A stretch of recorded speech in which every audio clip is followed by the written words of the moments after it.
Bonjour à tous, je suis Manon et aujourd'hui nous allons essayer de mieux comprendre les spécificités des régions viticoles françaises. Tout d'abord, la France est un des premiers pays producteurs de vin au monde. Il se dispute chaque année la première place du podium avec l'Italie, également un pays producteur majeur. Les paysages très variés des régions françaises en font le pays avec la plus grande variété de vins. En effet, chacun des paysages a des caractéristiques uniques qui sont définies par son climat et aussi la nature du sol. Par exemple, on observe que plus on va au sud du pays, plus on produit des vins rouges, puissants, tanniques, grâce à l'ensoleillement prolongé du raisin.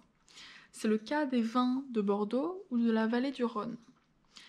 A l'inverse, plus on va au nord du pays et plus on produit des vins blancs, acides ou des vins rouges plus légers.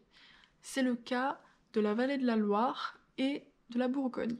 On compte en tout 13 grandes régions viticoles françaises. Les plus connues sont la Bourgogne, Bordeaux, l'Alsace, la vallée de la Loire, la vallée du Rhône et la Champagne.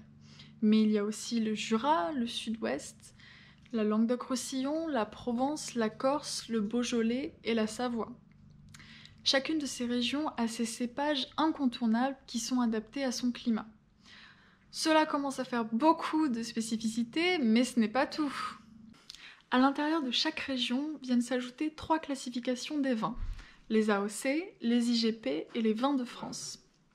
AOC signifie appellation d'origine contrôlée et signifie donc concrètement que tout de la fabrication du vin a été contrôlé, du raisin dans les vignobles à la bouteille.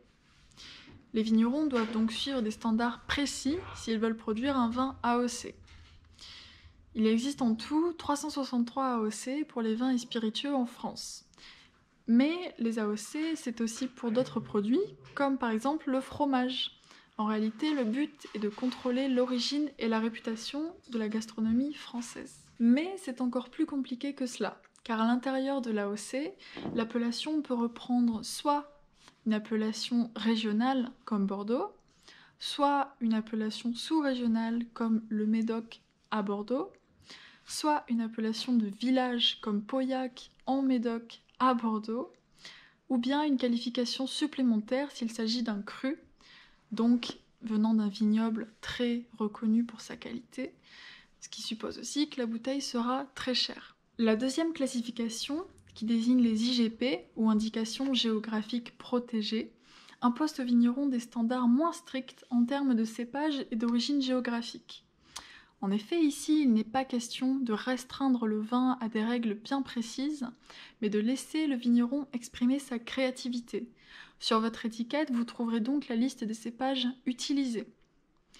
On ne peut pas pour autant dire que vous allez systématiquement préférer un vin d'AOC plutôt qu'un vin d'IGP, car chaque expérience est unique. Finalement, la classification vin de France est la moins stricte de toutes puisqu'elle donne comme seule garantie que le vin soit d'origine française, sans règle imposée sur le cépage ni la région d'origine. En théorie, et dans la plupart des cas, vin de France désigne donc le vin le moins qualitatif.